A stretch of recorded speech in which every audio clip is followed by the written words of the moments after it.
Welcome back to the Stories of Northern Life podcast, brought to you by the Sault Ste. Marie Museum. I'm your host, Nicole, and today we are going to be talking about the royal visit of Queen Elizabeth II in 1959.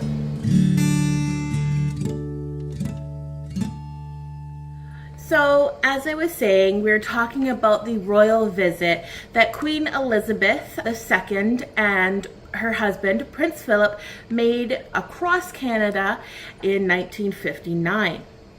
So they stopped in the Sault on July 8th, 1959, and their whole sort of cross-Canada tour took place from June 18th all the way to August 1st. The highlight of the ceremony was to mark the opening of the St. Lawrence Seaway.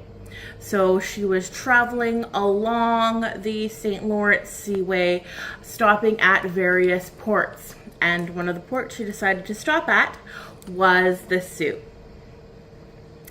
At the time, Mayor Walter Harry set up a reception committee with Alderman Frank Ianni as chairman. They released a schedule, and it was saying that on July 6th, she was to be in Chicago, and then Tuesday, July 7th, she would be en route to Sault Ste. Marie, and then Wednesday, July 8th, she would arrive here, and then later that day, she would leave and be traveling up to Lakehead, and she would be arriving there on July 8th, and then she would be heading to Calgary. The Chamber of Commerce in both Saults asked the businesses to decorate their storefront in, quote, as befits the occasion. They also looked at combining the July 1st and July 4th celebrations to July 8th. So here was maybe some of the first combined July 4th and July 1st celebrations, but maybe that will be a topic for another episode. I don't know. The plans were for the Queen to spend 4 hours in the Sault. So they wanted to make the most of those 4 hours and show her as much as possible. They were making plans for her to see most of the city, but also Algoma Steel while it was in operation. She would arrive at Clark Park and meet city officials, and then travel through the city to Algoma Steel, but also seeing Bellevue Park and kids. She wanted her time here to be informal, and she wanted to be able to not only see Canadian industry, but also to see regular Canadian citizens, but also Canadian children at play. And so while they were here on shore, the Royal Yacht Britannia was going to pass through the American locks so that they didn't have to worry about the royal couple being on foreign soil. And her tour was to include a lunch at the Windsor Hotel. So leading up to the royal visit, we see lots of sort of little ads about businesses saying they will offer to help you renovate your storefront to make it the best possible for the Queen's visit. But also the ad that you see the most is cameras, because you wanted to make sure that you documented that occasion. That literally once in a lifetime occasion. So the newspapers that I started looking at was on July 7th. And there was 28 pages in that edition, and pretty much every single one of those 28 pages was filled with some article about the royal visit, the royal couple, everything. People would take out full page ads, half page ads, even quarter page ads, just saying welcome to the Queen and her husband. There in the July 7th paper, they also had a map of the route and the arrival times at each site so that people can plan where they wanted to be along the route. They were forecasting the biggest crowd in the Sioux's history, as hotels and motels all around the city and the city limits were full to the brim. And he was even saying people were doubling up on rooms. And the Queen's visit would mark the first visit by a reigning monarch. And there were also businesses saying that they were going to be closed so that they could go and see the royal visit. So here is an article from the July 7th edition. Quote, "The Sioux will have the honor Wednesday of welcoming Her Majesty Queen Elizabeth back to Canada and the Commonwealth after her triumphant visit to Chicago.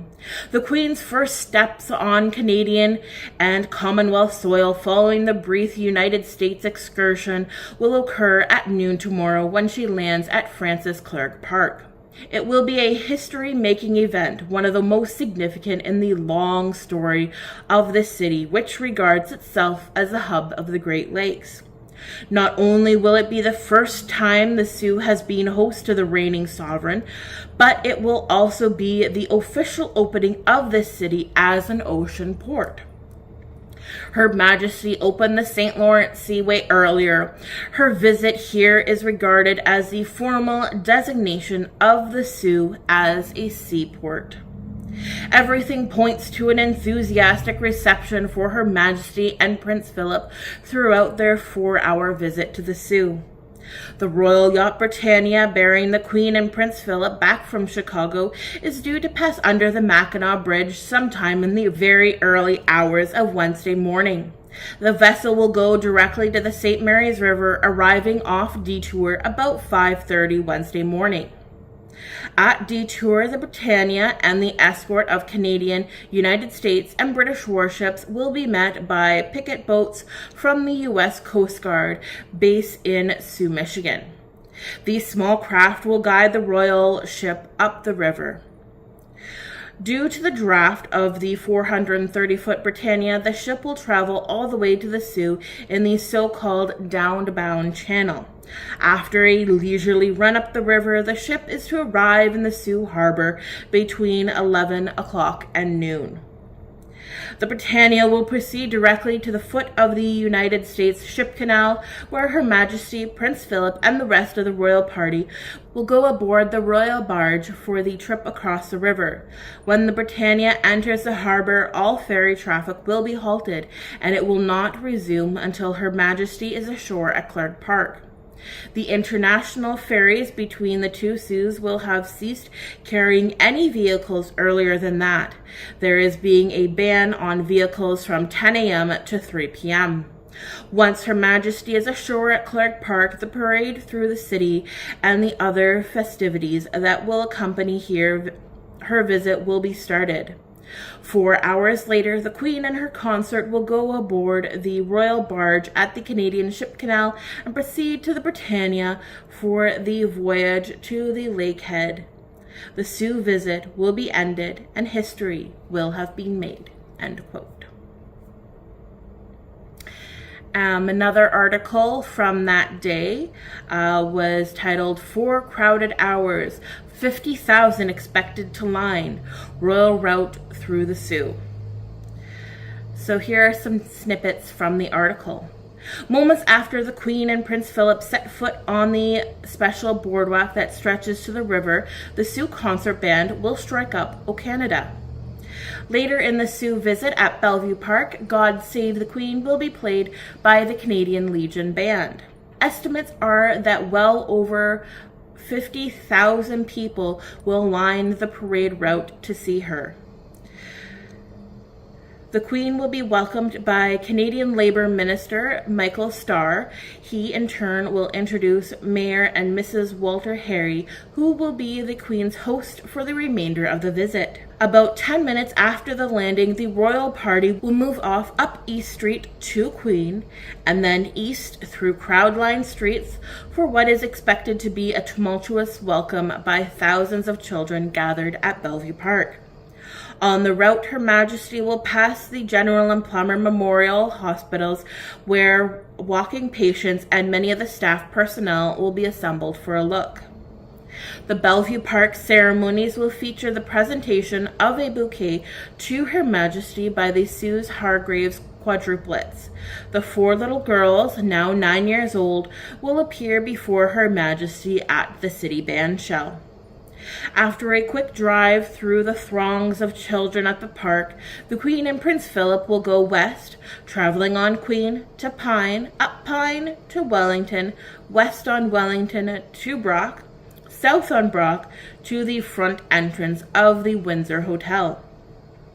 In the lobby of the Windsor, Her Majesty will be greeted by hotel manager Harold Last and his wife, after which Colonel S.L. Penhorwood will be presented. The Colonel, who is 88 years old, was a friend of both the Queen's father, King George VI, and grandfather, King George V. The Penhorwood presentation will be followed by the civic luncheon given by the city. Following a short rest after the luncheon, Her Majesty and Prince Philip will proceed on to Queen Street again and go west through the heart of the city to Algoma Steel Plant. She will arrive there at 2:45 p.m. for a 1-hour stop. On the route to Algoma Steel, the Queen will pass the courthouse grounds, where 2 special groups will be assembled: the members of the 119th Battalion of the First Great War fame and residents of the F.J. Davy Home for the Aged. At the steel plant, Her Majesty will be welcomed by ASC President David S. Holbrook, and she and the Prince will be conducted on short visits to the oxygen steel plant and the plate mill. At these stops, members of the Algoma Steel employees will be present to see the royal couple, and there will be opportunity for the visitors to ask questions about the operations. The Queen will leave the steel plant about 3:45, proceeding to the Canadian Ship Canal via Queen and Huron Streets. There, she will embark on the royal barge after saying farewell to Mayor and Mrs. Harry. The barge will proceed directly to the Britannia, tied further upstream, and the voyage upriver will begin. Some other articles from that day were all about how the police chief was trying to remind people of all the closed routes. So they wanted people to arrive early to the event and possibly even leave their cars at home because they expected the streets to be so jammed packed. And another part of that was that the chief also reminded that children going to Bellevue Park should have a label attached to their coats with their name, address, and phone number in case they get lost in the crowds. Another interesting part was that the kids were presented with royal souvenirs. Children attending public and separate schools in the Sault, Cora, Tarrantouris, and Prince Townships will have these bronze medallions to remind them of the Queen's visit here. The medallions were distributed in all public and separate schools in the area before classes ended for the summer.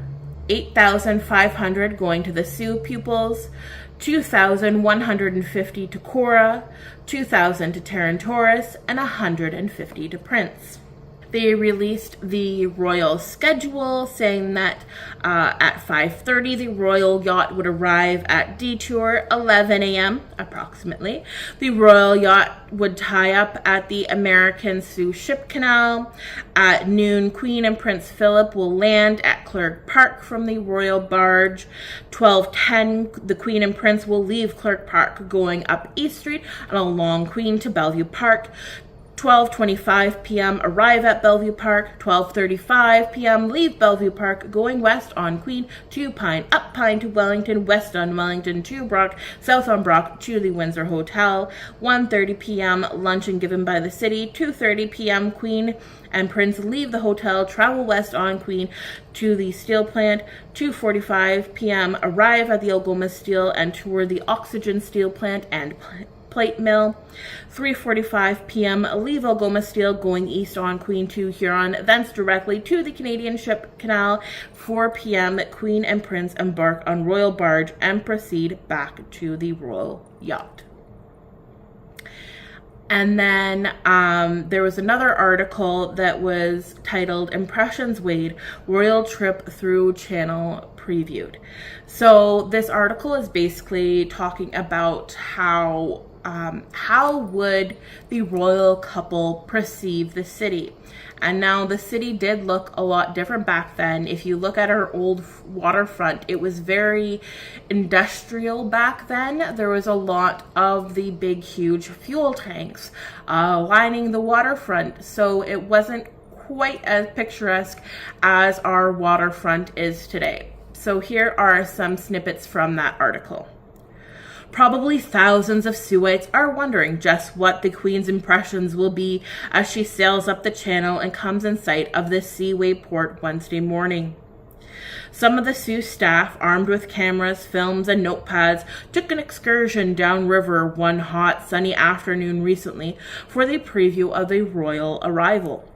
By far, the most striking aspects of the journey is the surprising way the Sault comes into view, lulled by miles of wooded shoreline dotted here and there by a brightly painted resort. One rounds the last bend in the Nebish Channel, and there it sits, another seaport with its sparkling white oil drums standing out at the river's edge against the flat skyline. At first glance, it gives the charming impression of a peaceful rural community, the thick green foliage on the hills blotting out any signs of life. That's what it looks like until you emerge from the narrow waterway. Once in full swing on the St. Mary's River, a conglomerate of busy smokestacks, jackknife bridges, canal gate, and general waterfront activity crowds the scene, giving it a decidedly industrial appearance.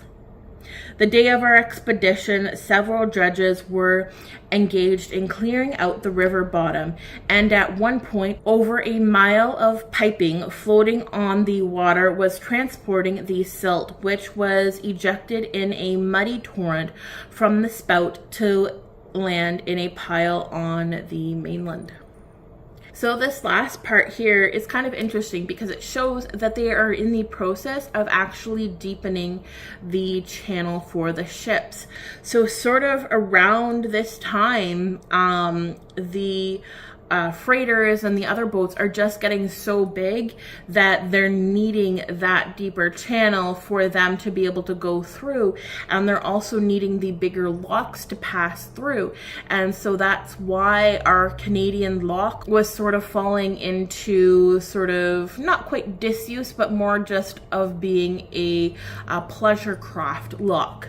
And that's why the royal yacht was having to pass through the American locks, because the Canadian lock just wasn't big enough to hold the ship.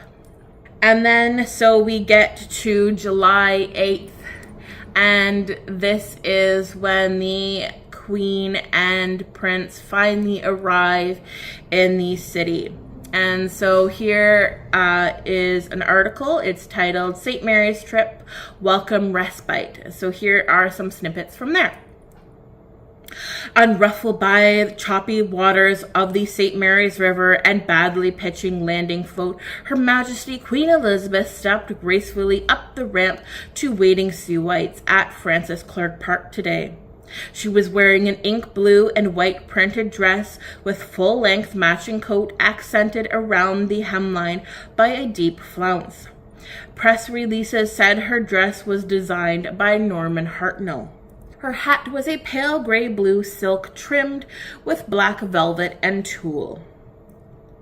She was wearing small pearl earrings, a 3-strand pearl necklace, and a jeweled bow knot with a drop pearl. Later, at the Windsor Hotel, she took off the duster and fastened the bow knot to her dress. The crowd, which had stood patiently over an hour behind the rope lines, surged forward as the Queen and her party moved up to meet the city council and other city notables. Ropes were trampled, and the crowd pressed in close to 6 harassed, red-coated RCMP officers who struggled to keep the presentation platform free. Legion men and other veterans were unable to keep the crowd orderly. The sight of her tiny figure in the attractive setting moved several of the spectators to tears. The smallness of the Queen in stature and the delicacy of her features were the qualities most noted by the spectators. Her figure as she walked up the ramp was very trim, and her face, which in pictures seems much coarser, is quite refined. And they kept going on to talk about how the Queen and Prince seemed like real people, and how amazing it was to see everything, and how the crowds were respectful and not too boisterous as they were lining the parade route.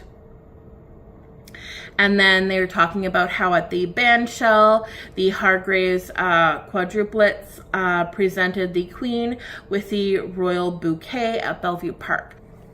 So also on July 8th, again, this newspaper was just full of articles, ads, pictures, everything of the royal visit. Pretty much every single page had some mention of the royal visit or just the royals. So some of the articles included the F.H. Clark Park landing site bears historic name. So this article was all about the historical reflection of the event. So how with Mr. Ermatinger being one of the sort of fancy newcomers coming to the Sioux, and then each year he brought this big huge fur brigade to the Sioux. So the fur brigade would basically arrive just as the Queen had, coming from the Neebish side all the way up to the river in a big parade. And then how later Clerg was able to help us develop all of our industries, and how now that park bears his name. There's also a write-up on Colonel Sidney Penhorwood and how he knew her grandfather and father, and that article was pretty interesting. Maybe looking at Colonel Penhorwood will be another episode. And then there was about the escort that they received. So this is about the different warships that were escorting them, and the American warships didn't follow them up into Lake Superior, so they actually stayed docked in Sioux, Michigan, and then they were open for the public to view. So that's pretty cool, and something that probably wouldn't happen today. And then there was a special scroll that was made up for the Queen that they presented to her, and just talking about how people were awed just by how regal they appeared, and this sense of this was the first time probably a majority of the people had ever seen royals. And so they were just so shocked and awed by that spectacle. Then there was one on how all the hotels were booked. And then there was one on how full the river was, the route that the boat was going to take, what the arrival at Windsor Park was like, and how the Queen and Prince really enjoyed talking to Colonel Penhorwood, and the Queen realizing that he knew her father and grandfather. So that was sort of a little special moment for her as well. And then another article is the flags and decorations, which add to the big occasion. Quote, "Flags and other decorations blossomed overnight along the route to be taken by Her Majesty the Queen on her 4-hour visit to the Sault today. Even Tuesday morning, officials were disappointed at the lack of decoration on private homes along the parade route. However, Tuesday night, hundreds of flags, banners, and other decorations were draped over homes, driveways, and even on trees. The effect has completely dispelled the fear of a drab parade scene. Stores and shops in the downtown area, along with the public buildings and industries, had been liberally decorated earlier. A gentle breeze helped to increase the effect of the banners and pennants by waving them quietly." And then there was another article talking about how the Queen was really looking forward to an informal visit, and how informal the visit actually appeared when the Queen and Prince would actually stop to talk to the everyday common person. Then there was also an article about how a replica of the Britannia was made. So it was a sugar replica. So it was a replica of the Britannia fashioned of sponge cake and sugar, graces the wet wall of the imperial room. The huge 5 and 7 foot candy ship is entirely edible and took pastry chef Paul Rondeau 3 weeks to make. Another centerpiece and display that they had made for the Queen was a replica of the original bateau or canoe lock that was here with the Northwest Fur Trading Company. So here are some snippets from that article.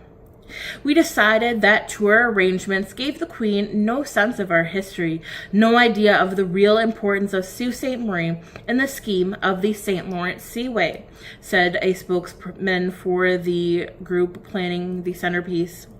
"The centerpiece depicts the first lock built by the Northwest Company in 1797. All of the tiny carved figures of boatmen, canal horses, dogs, and other woodwork are crafted by Krista Wolters and her husband Fred.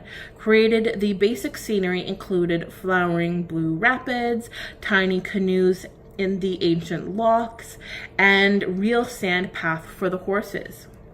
The basic construction is of sandstone from the actual canal property and concrete. Real moss, tiny evergreens, some from Pointe-au-Pin, and some from Sylvan Valley form the lock's greenery." And that replica is actually housed now in our museum. So we are still taking care of that replica made for Queen Elizabeth II. And then we get to July 9th. So this paper, also full of articles about the royal visit. So here is one called "Stuffy Formalities Absence Appreciated." It starts off with, quote, "You will always be welcomed in Sault Ste. Marie, Your Majesty." And this was said by the mayor. And so he was welcoming them back to the Sault. So that was, as they said, a really sweet moment to leave the visit off with. The greatest gatherings were at Francis Clark Park, where about 6,000 greeted the royal couple on their arrival at Bellevue Park, where some 5,000 youngsters were assembled, and in the Queen Street block between East and Brock. However, only 3 points, Francis Clark Park, Bellevue Park, and in front of the Windsor Hotel, were the exceptions of outbreak and cheering. So only in those sort of 3 spots was there a lot of cheering and fanfare. Everywhere else, they were saying people were really quiet and just a quiet, respectful sort of parade route. At Algoma Steel, they were able to see both the oxygen steel plant and the plate mill, and both seemed very interested in the workings of both, and they asked many questions about them. And the Queen did say, in one of the articles, we have a small note saying that this was the most informal of her stops on the trip so far, and she really greatly appreciated that. She appreciated that here in the Soo, we actually listened to her requests and didn't have all the big pomp and fanfare and official ceremonies as everywhere else did. And another part about them visiting the steel plant, it says, the Queen appeared to show great interest in the process, asked many questions, and was fascinated by the great furnaces as molten metal and flaming sparks showered high into the air, adding to the already hot temperatures. They were estimated at between 90 and 100 degrees. Leaving the oxygen plant, the couple re-entered their car to drive to the plate and blooming mill. And all in these talks of what she was wearing when she arrived, who it was designed by, where she was going on her trip, and especially them going to the steel plant, they never mentioned this one very interesting fact. So it did sort of say that when they got to the steel plant, they were presented with PPE, but neither of them donned it. However, it wasn't until 2004 that we got a little bit more information about her visit to Algoma Steel. So this was an article from Oliver Leto, and so he had written a bunch of those sort of historical pieces looking back and things like that. So this was on the generations of brides in the Soo, and talking about one of the big wedding dress designers in the Soo, who was Tamira Potowski. I know I pronounced that wrong. So Tamira is Tomira, and her last name is spelled Sierzputowski. And so unfortunately she had passed away earlier that year, following a long illness, and she was only 80 years old. And so this was sort of looking back on her life and her works. So her son Chris was interviewed for this article, and one part here that just seems to be sort of briefly talked about is, quote, Chris says his mother was asked to design protective clothing for Queen Elizabeth for her tour of the dusty steel plant when the royal couple visited the Soo in 1959. At the time, Tamira was well along in her pregnancy for twins, with Chris being one of the twins.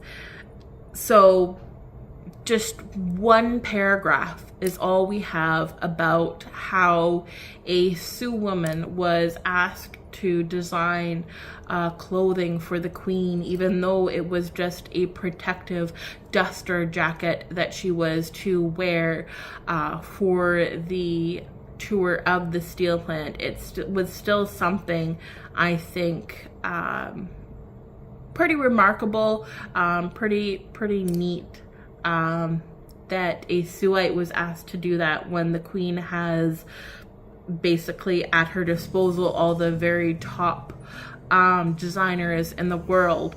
And so I was really sad to see that this was never mentioned in the articles in 1959, and we didn't learn about it until 2004. And so it's a little bit sad to see, but it is what it is. So that is the tour of the Queen. And so along with this tour, as I was saying, the paper is chocked full of articles about the King and Queen. And so with all of those articles, a lot of the women here in the Sioux, I think everyone at that time was making these scrapbooks, taking all of these articles from the royal visit and compiling into one whole thing, all about her trip to Canada, all the way from that June 18th all the way up to August 1st. And so we do have a bunch of these scrapbooks already in the collection, and we get so many calls asking people if we would like to accept them. And unfortunately, no, we already have enough of those scrapbooks, so we are not collecting them. But we would definitely welcome any other history from the Sioux. So as always, thanks for listening. Bye. Have you been to your local museum lately? Visit us at the Sault Ste. Marie Museum, located in downtown Sault Ste. Marie, the one with the big clock tower on the top. Our hours of operation are 10 a.m. to 4 p.m. Tuesday to Saturday. We have 3 floors of exhibits that we constantly work on updating.